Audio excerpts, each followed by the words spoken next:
Okay, guys, so we're gonna look at question number 8. It's talking about in the T chart below, list positive and negative consequences of the American industrialization. I only wrote a couple. Some of the positives were that there were more jobs for people. It increased urbanization, so you start having more cities, and then you do have some innovations that really do transform the world. However, some negative effects, the really only big one that I can focus that I think is really important is that we are going to increase the need for more slaves.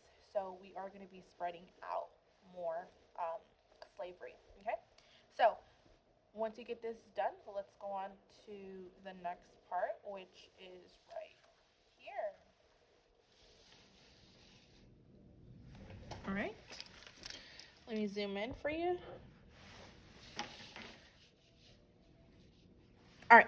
So question 13 says, describe the major events during the early Republic era and its significance. The first one is the Whiskey Rebellion. This is done during President Washington's presidency. It's the first domestic problem. Okay, the government will have power to enforce its laws. Okay, that's the most important thing. Not so much about the actual event, but the effect of it. It allowed the government to enforce its laws. The second one is Hamilton's financial plan. This is done under Washington.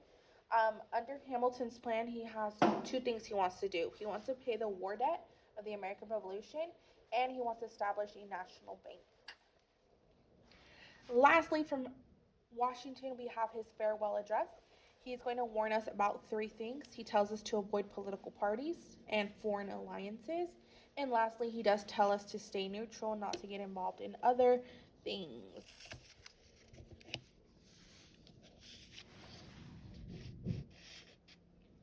All right. Whoops. Sorry, guys.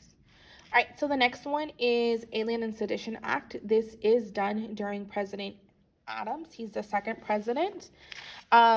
Basically, the Alien and Sedition Act is going to anger a lot of Americans, and it will violate people's freedom of speech. The next one is our third president. This is the Louisiana Purchase. This is Mr. Jefferson. In 1803, he purchases Louisiana and doubles the size of the United States. This is kind of a start of Manifest Destiny. Then we have the War of 1812. Okay, the War of 1812. This is done during James Madison's presidency. It's going to be caused by the imprisonment of our U.S. sailors. And the effect is that it will increase manufacturing. That is short for manufacturing. And then lastly, we do have the Monroe Doctrine. This is done during the fifth president, Mr. James Monroe. It is a law that says European countries cannot mess in the Western Hemisphere on our side of the world. Okay, so you should have these.